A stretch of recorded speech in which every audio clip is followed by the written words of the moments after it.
咁今次嘅導演係我自己啦，咁所以我好緊張啊，好簡單啦，但好多嘢都自己安排，但我係好開心嘅，因為咧租咗一架救護車，咁我換咗一個銀行製服衫咧，就模擬翻喺你好打劫嘅呢一個劫案完咗之後出嚟錄到工，跟住再離開現場嘅一個後續嘅故仔。咁好開心，因為今日咧請咗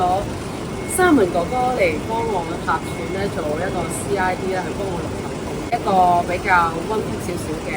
拍攝方法啦，咁我自己係初嘗試、初體驗。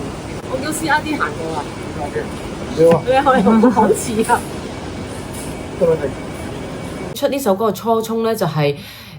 好想記錄呢一個角色啊，因為今次第二次做呢個角色，而且我覺得呢個角色係好似每一個女性都會曾經經歷嘅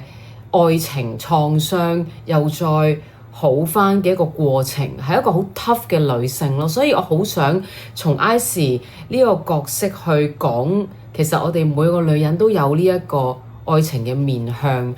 遇到呢個問題時候可以點樣解決，點樣面對。好多謝 Fergus 啦，同埋朱琳啦，同埋仲有 Derek 啦，同埋編曲嘅朋友啊，好感恩啦，因為有呢一首歌咧，我覺得聽嘅時候已經係好中意啦，跟住仲要揾到 Fergus 去監製，因為其實我同 Fergus 同Derek 係識咗好耐㗎啦，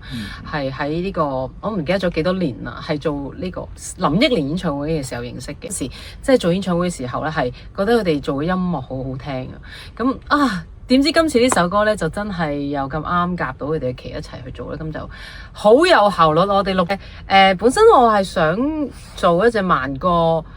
但係咧係想講一個即係呢個舞台劇記錄呢一個角色嘅。咁初初都會會擔心大家會唔會睇唔明啊、聽唔明啊。咁我又覺得如果從一個愛情觀去睇咧，其實每一個女性都有一啲咁樣嘅經歷咯。我自己覺得喺愛情路上，咁所以用呢個角色去敘述呢件事咧，又可以記錄呢個角色嘅，所以就揀咗呢個主題啦。咁希望大家唔好俾 Icy 呢個名嚇親啦，係啊，你覺得佢係一個朋友嚟嘅，或者係你嚟嘅都可以嘅。咁好慶幸地咧，又揾到阿木咧同埋 KW 寫呢首歌，咁佢歌詞寫得好有心思嘅，其實係我收到嘅時候，我知道佢哋係我覺得佢最好嘅地方係臨尾唔係一個絕望咯，即係個臨尾係有希望地完結咧，我覺得係好鼓勵到。聽呢首歌初頭好似好慘咁，但係臨尾其實唔係喎，我哋可以有新嘅路喎。咁我好中意呢一個心思啊，係咁好多謝你哋寫一份咁好嘅詞。終於完成咗 MV 嘅拍攝啦，咁我哋咧今次係用呢一個方式去拍咧，我自己都好興奮啊，因為